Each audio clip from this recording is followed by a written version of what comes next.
Walang patid pa rin ang pagdating ng mga pasahero sa Parañaque Integrated Terminal Exchange o PITX para umuwi at magbakasyon sa mga probinsya ngayong holiday season. Dahil dito, tuloy-tuloy po ang pagpapatupad ng mahigpit na seguridad sa lugar. Ang detalye sa report ni Gal Villegas. Isa sa mga maagang nagpabook ang pasaherong si Valen para makauwi sa kanilang lugar sa Santiago City sa Isabelang para maka-attend ng reunion ngayong Pasko. 5 taon na rin ang nakalipas nang huli siyang nakauwi ng Isabela. Ayon kay Valen, nag-advance booking na siya ng kanyang ticket para iwas sa abala. Bakasyon na namin, so sinamantala ko na yung bakasyon. Tsaka kasi, maaga na akong nagpa-reserve. Kasi alam ko, siksikan na eh.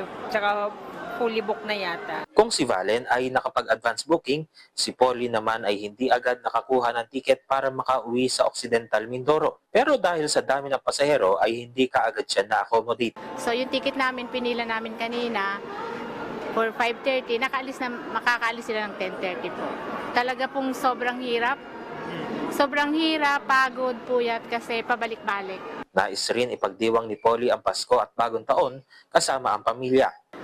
Ayaw magsama-sama yung pamilya kasi yung nanay ko na stroke, so kaya pinapauwi yung lahat ng mga apo, ganun, para mag-together kasi matatanda na sila.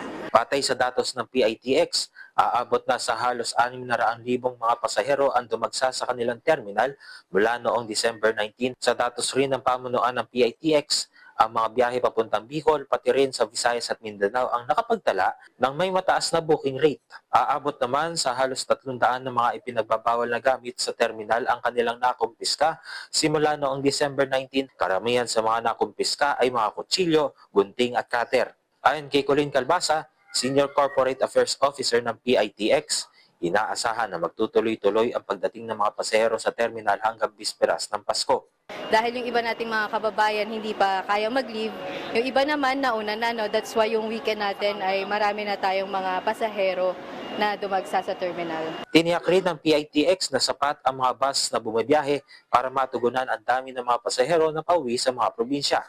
Meron po silang makukuhang ticket dahil yung mga supply natin ay bumabalik lang or di kaya mga buses natin ay bumabalik lang after bumiyahe nila sa papuntang probinsya. No? So, konting pasensya lang po sa mga pasahero, lalo na po kung walk-in tayo. May paalala rin ang PITX sa mga pasahero. Huwag na po tayong magdala ng any sharp objects, flammable items, and then syempre baril po, bawal na bawal po yan dito sa ating terminal. Marami pa tayong nako-confiscate at yun po ay hindi nyo na makukuha if makuha po dito sa amin sa terminal dahil ito turnover po natin yan sa PNP. Gab Villegas para sa Pambansang TV sa Bagong Pilipinas.